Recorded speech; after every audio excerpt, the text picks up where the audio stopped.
If you look back 32 years ago, Fall for Greenville was a one-day event. It was in one block. The idea then is the same as it is now, and that was to showcase the restaurants, downtown Greenville area in general. But as you know now, it's a three-day event. It has stretched to the largest it has ever been. We'll have live music, culinary demonstrations, children's activities, restaurant competitions, and so much more. There'll be some other folks to speak to you this morning to give you some more of those details. It is the largest free festival in the state of South Carolina. It has been voted one of the top 20 events in the Southeast. So in the past 10 years, it's also given some donations to the local charities. We gave $45,000 last year. That's a total of over $350,000 given back to the community over the past 10 years. We've also continued to get some fantastic support from the community. We have a record number of sponsors this year, 50 sponsors. That also includes some very interesting national and regional sponsors. People are going to be clamoring to entertain and educate the close to 200,000 people that will be here the weekend of the 11th through the 13th. And as many of you in this room are well aware, for years there's been a very important relationship, connection, and partnership between Clemson University and the city of Greenville. In fact, to quote Clemson's president, President Jim Barker, he likes to say that Clemson is, of course, the hometown of Clemson University, but Greenville, South Carolina is the home city of Clemson University. So for quite a while, we've recognized and appreciated that connection. These days, we like to look at Clemson and the things that we're doing in Greenville. We like to refer to them as Orangeville. So you might say that we're doing business in Greenville as an entity that we will continue to announce and know as Orangeville. And it's under that doing business as moniker that we're proud to partner with and sponsor Fall for Greenville this year. And that's what puts us in a position to have the Orangeville stage. So a little bit about the Orangeville stage. The Orangeville stage will be located at East Washington Street. And as you might expect, we're very excited that stage will feature national, regional, and in fact local entertainers. And I want to give you just a quick snapshot of some of the great acts that you'll see over the course of the Fall for Greenville weekend at the Orangeville stage. On Friday night, we'll have the Robert Randolph and the Family Band headlining. On Saturday night, Grammy Award-winning artist Sam Bush and his entourage will be there. And then last but not least, on Sunday, the Future Birds and the Kopecky Family Band will be the featured act.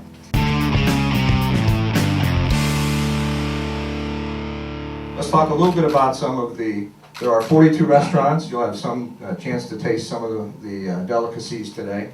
But we have 5 stages again this year with live entertainment. Just run through some of them. On the Michelin main stage, the feature is The Weeks, Moon Taxi, and of course local and regional favorite Mac Arnold and Plateful of Blues. That stage, because we've expanded, is now down at South Main Street at Augusta at the West End Gateway. The Furman University Jazz and Blues stage, they'll be featuring Shades of Brown, Chocolate Thunder, and the Craig Sorrells Project. That's in the Bank of America Wine Garden. The Carolina Ale House stage features Jessica Lee Mayfield, Bombadil, and the American Aquarium. That stage is at the America's Satellites Beer Garden, a new sponsor this year. And finally, a Steve White Audi stage, the Fantastic Shakers, the Out of Towners, and the Flashback. That stage is at the Peace Center Amphitheater. As I mentioned, we're having a great number, over 50 this year, the most sponsors we've ever had. There are some very notable national sponsors. The Ford Tour Experience is back this year. Cabela's is a first-time sponsor with a brand new demonstration area. Chobani, Geico has joined us, Charbroil, and Charter Communications. So literally, as you go all the way down Main Street, there is not a space open on any of the side streets that cross Main Street. We're going to have a very, very busy festival. The Nationwide Insurance Kids area, new vendor there this year, larger area. It's now an entire block with children's rides and activities. We're here at Charleston Cooks today because in the kitchen with Charleston Cooks, we'll have the featured chefs Daniel Wexler, Liz Vina, and Mark Pollard. They're going to be showing some of their signature recipes both on Saturday and Sunday. I know they'll be giving some tips that folks can take home. Finally, the America Satellites Beer Garden and the Bank of America Wine Garden. If you want to hone your tastes, be able to sample a variety of both wine and some of the best regional craft brews. And there is a new addition this year. It's Brew School. They'll offer classes taught by local brewery experts all weekend long. We've got a lot of things besides all the food and all the music and great stuff going on. There's some competitions, and the competitions are always a great way for all the restaurants to get together and compete in a friendly manner and get along and have fun. The weekend kicks off on Friday night with the Waiters Race Media Challenge, which is actually media personalities racing 5 o'clock at the Main Street and Broad Street courtyard. Another friendly competition is the U.S. Foods Silver Spoon Awards, where professional chefs and celebrities go around and critique the food and award a winner for it. And then my favorite one is the Absolute Bartender's Mix-Off, which is Sunday afternoon at 3:30 in the White Pavilion. If you ever enjoyed a cocktail from one of our nice bars in this town, the best ones are at that competition. And then, of course, there's the Bon Secours Wellness Arena People's Choice, which is where all of the people that buy tickets get a chance to vote. For each sheet of tickets you buy, you get one vote. And typically, it's a tough competition because all the food there is outstanding. I look forward to all of the competitions. Mostly I look forward to all the fun and the friendly competition and the camaraderie between the restaurants. The restaurants, everybody thinks we're all in competition with each other all the time. But I tell you what, this is one time when the whole city gets together. It's a great event for the city, and I look forward to seeing everybody there.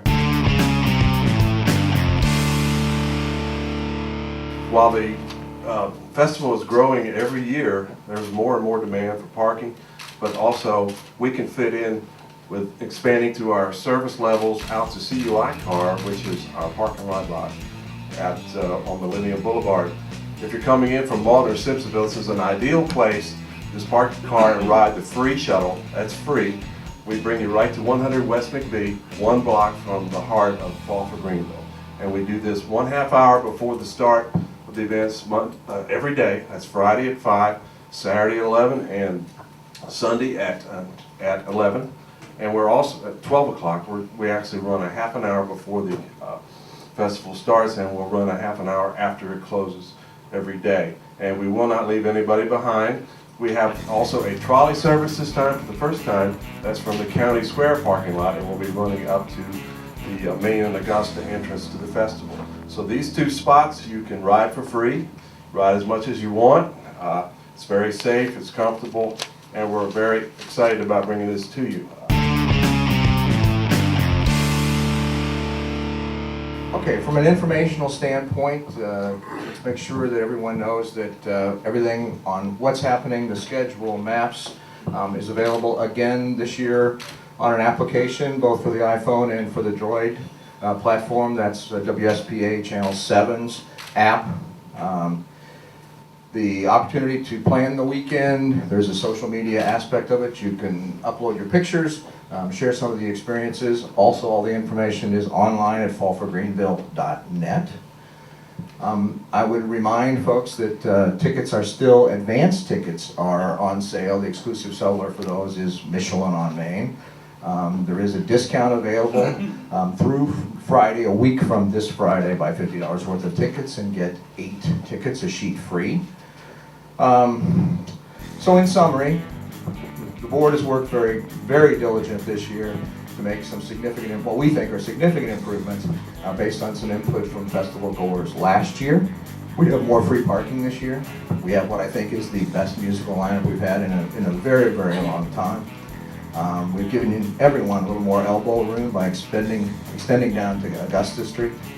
So between free parking, more room, great entertainment, great food, I really can't imagine why anybody would not want to come visit what is one of the top 20 events in the Southeast.